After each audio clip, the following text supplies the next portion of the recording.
everyone, welcome to the Crafty Pixie channel where we do sewing and craft projects. I'm Bee. Whether you are new or old to this channel, thank you so much for stopping by. It's great to see you again. In today's video, we're making a Kindle case. I found it on Pinterest. It is a free pattern. I'll have a link in the description box below for you guys. But you can also customize it to fit any size. So if you have a smaller Kindle, like an older one, or you have a tablet or anything like that and you want to do it for you, you definitely can. It's got this great elastic closure that just fits right over it. You can also put a button or leave it without one if you're comfortable doing that. It also has this great pocket here where you can slide the Kindle in and seal it, so it gives it just a little bit extra protection when you're not using it. You know how fragile those things are. And then it also has these 4 corners right here that act as a holder when you put the Kindle in there, and then you can fold it back. It's very flexible.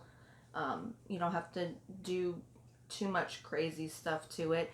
It's quilt cotton, some fusible fleece or batting. It's a great little, and it actually doesn't take too long. There's no pattern pieces, so you definitely have to measure it out. So measure twice, cut once. But don't forget to hit that subscribe button down below and the notification bell so you know when I upload every Wednesday at 9:15 a.m. Leave a comment in the comment section, especially if you are a new subscriber. I would love to hear from you. And give the video a thumbs up. Without any further ado, let's get to materials and get started. For this project, you are going to need all of your cotton pieces cut to size per the pattern that will be in the description box below for you. Also, all of them are interfaced with SF 101 except your outer fabric, which is fused with fusible fleece. I did fusible fleece instead of batting. I think it's a little bit thicker to keep it a little bit more protected. And then you're also going to need something to close it all with. She's doing an elastic in the pattern, so I'm going to do the same thing.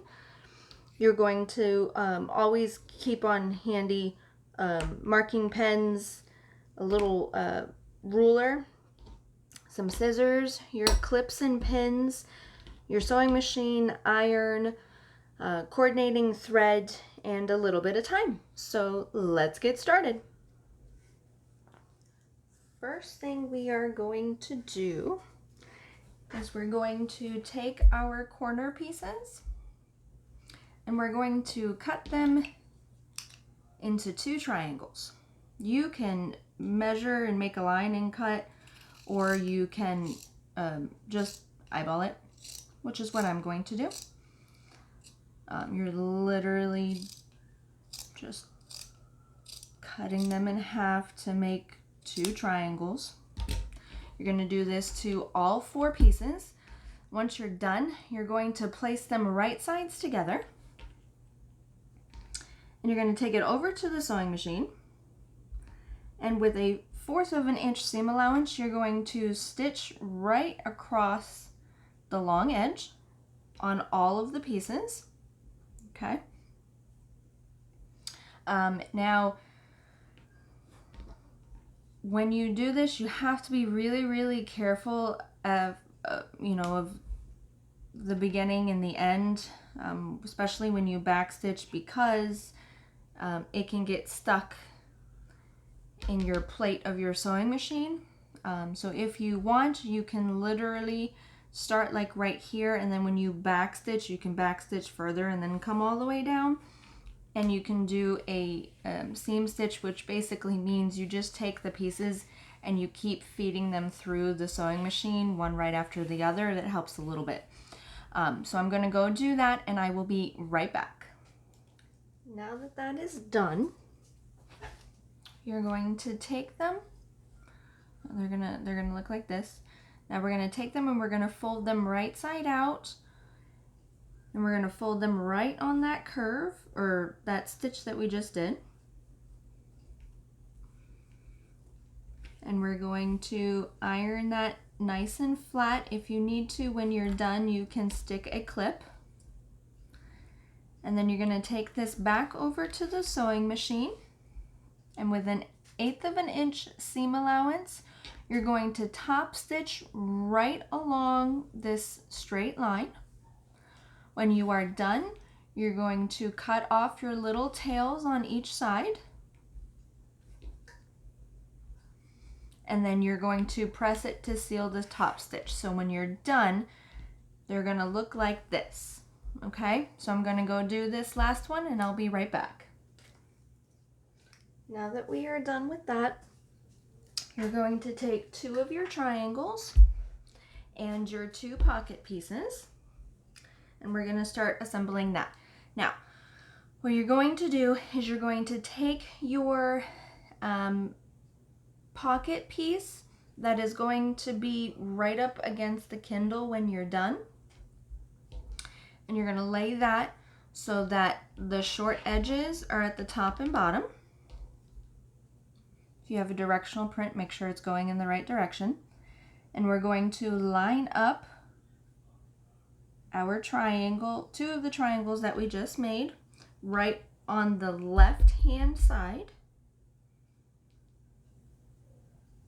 Line up the 2 raw edges of your triangle with the raw edges of your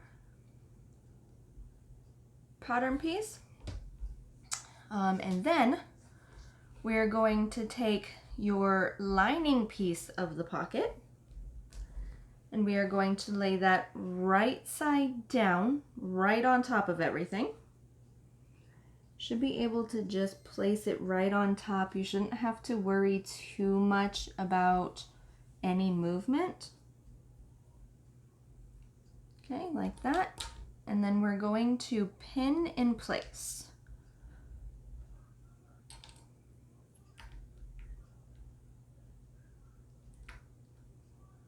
Just like this.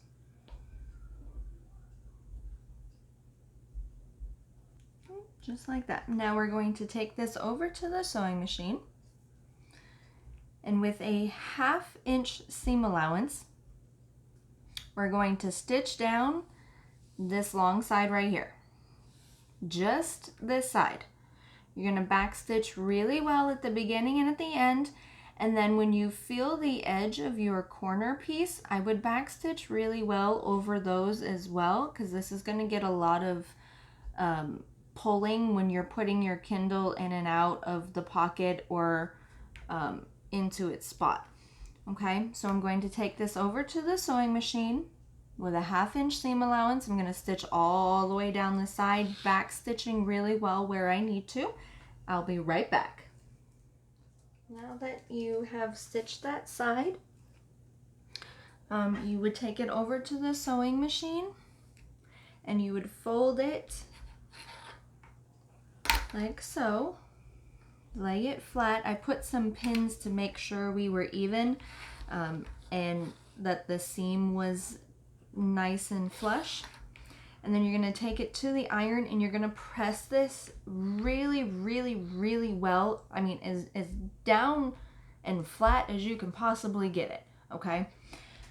And then once that's done, you're going to take your lining piece of fabric so that your long slides are up and down. If you have directional print, this will be your top, this will be your bottom.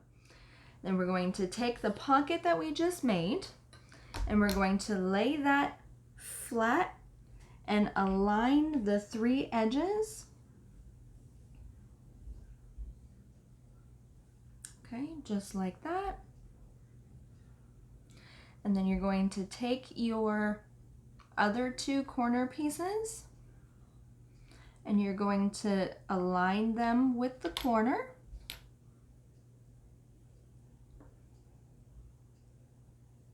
Make sure everything's lined up because you're going to sew this all in one foul, in one swoop, okay? So we're going to do that, and then we're going to align it and pin.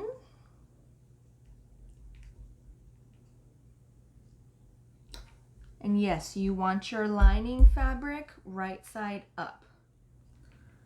Okay, and then you're gonna come and do this one. Line up all the edges. I know it's really hard to see. I should really make this in different fabric, but all right, so there's that.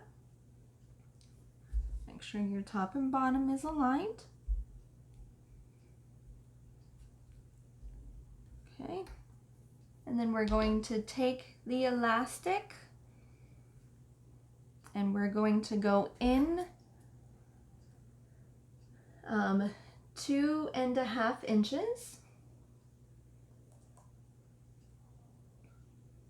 from the edge.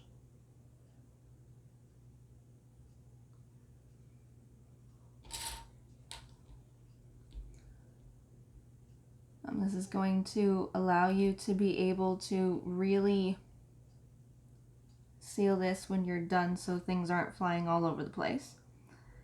So you're going to align it right there.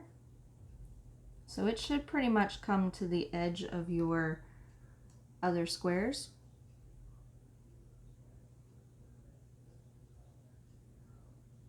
Just like that. If you want, you can put it over to the side more so it just goes over your edge, but I'm going to follow the directions. It is personal preference.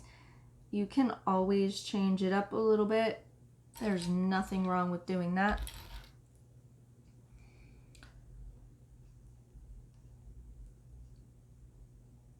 And then we're just gonna clip it right into place there.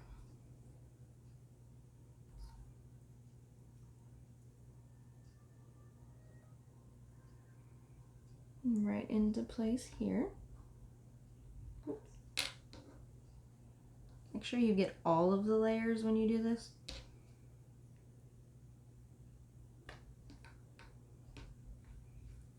Right, like that. And then you're going to take your exterior piece that has the fusible fleece on it. You're going to lay it right side down. Now remember, if you have a directional print, the top of your fabric wants to go to the top of the piece. Line up all 4 edges. There's a little bit of fabric hanging over, it's okay, but you don't want like huge pieces hanging over.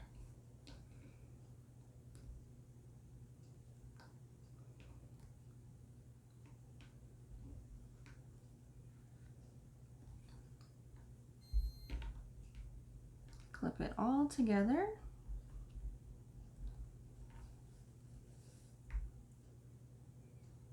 Thing is all in place. Be careful when you take this over to the sewing machine. Put lots and lots of pins and clips just so that you reduce the movement of your pieces. You really don't want anything shifting.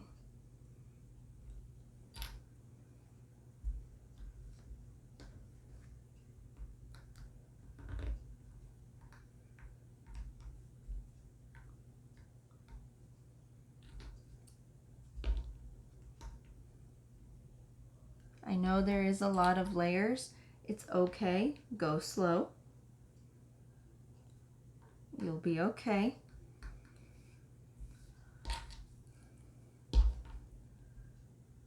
Now you're going to want to leave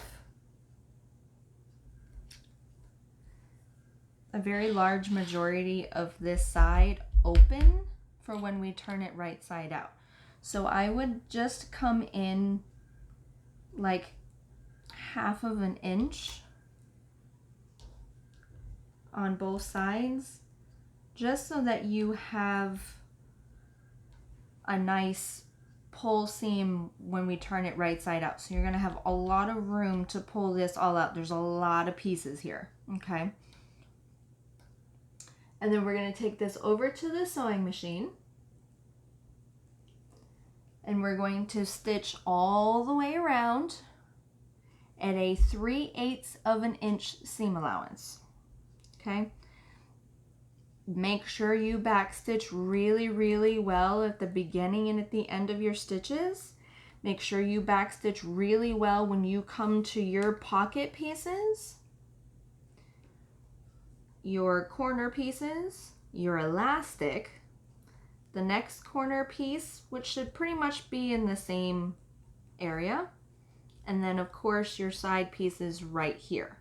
Okay, backstitch really, really well, because you know you're gonna get a lot of movement, and you're gonna get a lot of pulling when you're, you know, taking the Kindle out of the pocket and sliding it into the corners.